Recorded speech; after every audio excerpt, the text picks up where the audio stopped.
Today's lesson is going to be on bioavailability. It's an important concept to understand with pharmacology in healthcare.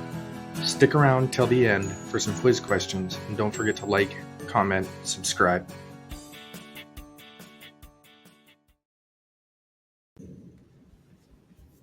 When you administer a medication, not all of it reaches the target that you want.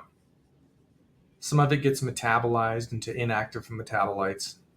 Some of it's cleared and excreted before ever getting the chance to bind to a receptor and causing a physiologic function. Bioavailability refers to the fraction of an administered dose of a drug that reaches circulation and is available for action at the target tissues.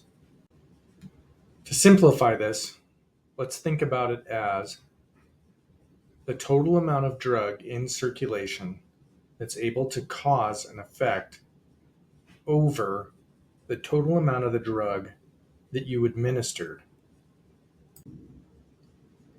The equation will leave you a value which will never be greater than 1 in decimal form.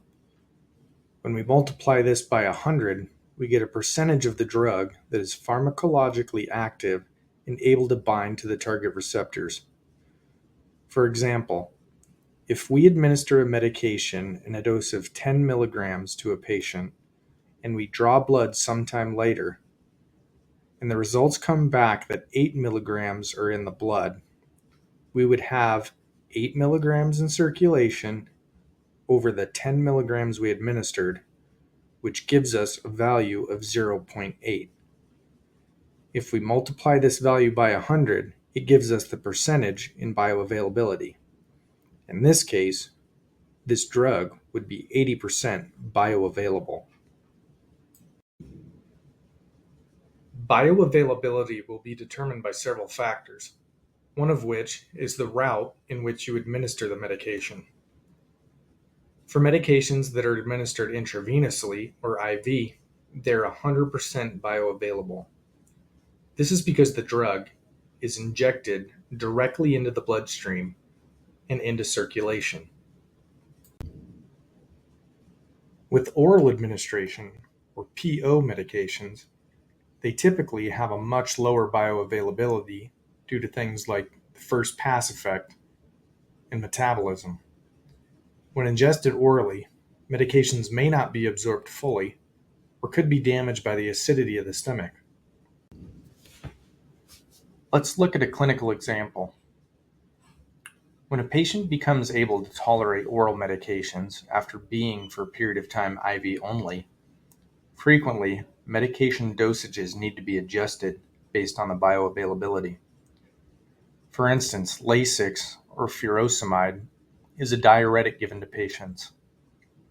If the optimal IV dose is 20 milligrams, does that mean we expect to get the same effect with 20 milligrams when given by mouth? The answer is no, because the bioavailability of Lasix tablets is roughly 50%. So we would need to use twice as much to achieve the same response when giving oral medication compared to IV. In this case, we would give an oral dose of 40 milligrams to achieve the same therapeutic effect of 20 milligrams IV. There are factors that affect bioavailability. For example, first pass effect. When drugs are absorbed from the GI tract, they enter the liver from the hepatic portal vein. In the liver, drugs can be extensively metabolized before reaching systemic circulation. When they're metabolized, they're turned inactive, therefore cannot carry out a physiological function. The remaining free drug, now in circulation, will be able to travel to the target site, bind to the receptor, and cause an effect. As a result of first pass effect, bioavailability is decreased. Let's go over some review questions. Which route of administration has the highest bioavailability? The answer is B, intravenous. We take a look at this graph, we can see that immediately intravenous medications have 100% bioavailability.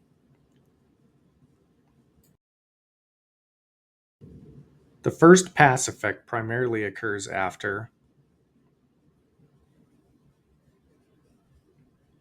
the answer is B, oral administration.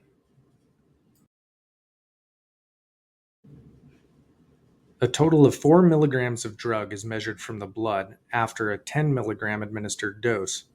What is the bioavailability in percentage? The answer is C, 40%. If Lasix has a bioavailability by mouth of 50%, how much would you need to give to get the same effect as 10 milligrams given IV? The answer is A.